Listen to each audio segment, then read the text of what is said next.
राजा बलि और माता लक्ष्मी की कथा। रक्षाबंधन की एक पौराणिक कथा भगवान विष्णु, देवी लक्ष्मी और राजा बलि से जुड़ी हुई है। असुरों का राजा बलि 100 यज्ञ पूर्ण कर अजेय हो गया। धरती पर अपना साम्राज्य स्थापित कर वह स्वर्ग का सिंहासन प्राप्त करने की तैयारी करने लगा। ये ज्ञात होने पर देवराज इंद्र चिंतित हो गए और भगवान विष्णु की शरण में पहुंचे। इंद्र ने भगवान विष्णु से स्वर्ग का सिंहासन बचाने की प्रार्थना की। तब वामन अवतार धारण कर भगवान विष्णु राजा बलि के दरबार में गए और उनसे भिक्षा की याचना की। राजा बलि दानवीर था। उसने वामन अवतार भगवान विष्णु को वचन दिया कि वह भिक्षा में जो भी मांगेगा उसे प्रदान किया जाएगा। भगवान विष्णु ने भिक्षा में 3 पग भूमि मांग ली। राजा बलि ने अपना वचन निभाते हुए वामन अवतार भगवान विष्णु को 3 पग भूमि दान में प्रदाय कर दी और कहा कि वह 3 पग नाप ले। भगवान विष्णु ने पहले पग में पृथ्वी को नाप लिया और दूसरे पग में स्वर्ग को। तीसरे पग के पूर्व ही राजा बलि भांप चुका था कि उसके समक्ष उपस्थित वामन कोई साधारण व्यक्ति नहीं है। उसने अपना शीश वामन रूपी भगवान विष्णु के आगे झुका दिया और उनसे तीसरा पग अपने शीश पर रखने का निवेदन दिया। भगवान विष्णु ने वैसा ही किया। इस तरह राजा बलि अपना संपूर्ण राज्य गंवाकर पाताल लोक में रहने को विवश हो गया।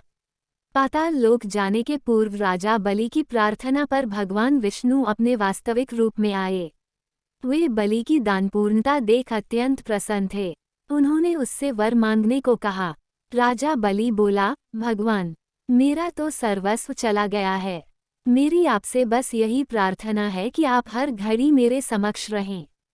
भगवान विष्णु ने तथास्तु कहा और राजा बलि के साथ पाताल लोक चले आए। बैकुंठ में भगवान विष्णु की प्रतीक्षा कर रही देवी लक्ष्मी को जब ये सूचना मिली तो वे चिंतित हो उठी।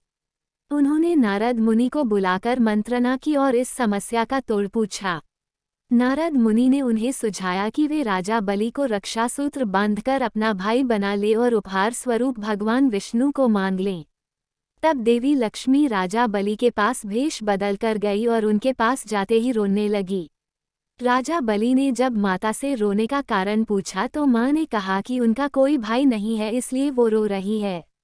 राजा ने माँ की बात सुनकर कहा कि आज से मैं आपका भाई हूँ। और नारद के सुझाए अनुसार माता ने राजा बलि की कलाई में रक्षा सूत्र बंधा। तब राजा बलि बोला, आपको देने मेरे पास कुछ नहीं है। तब देवी लक्ष्मी अपने वास्तविक स्वरूप में आई और बोली, आपके पास तो साक्षात भगवान विष्णु हैं। मुझे वही चाहिए। राजा बलि ने भगवान विष्णु को देवी लक्ष्मी के साथ जाने दिया। जाते जाते भगवान विष्णु ने राजा बलि से कहा कि वे हर साल 4 माह पाताल लोक में निवास करेंगे। वे 4 माह चतुर्दशी कहलाते हैं और देवशयनी एकादशी से प्रारंभ होकर देवउठनी एकादशी तक चलते हैं। जिस दिन देवी लक्ष्मी ने राजा बलि को रक्षासूत्र बांधा था वह श्रावण मास की पूर्णिमा का दिन था। तब से वह दिन रक्षाबंधन के रूप में मनाया जाता है और उस दिन बहनें अपने भाइयों की कलाई पर रक्षासूत्र राखी बांधती हैं और भाई बहनों की रक्षा का वचन देते हैं।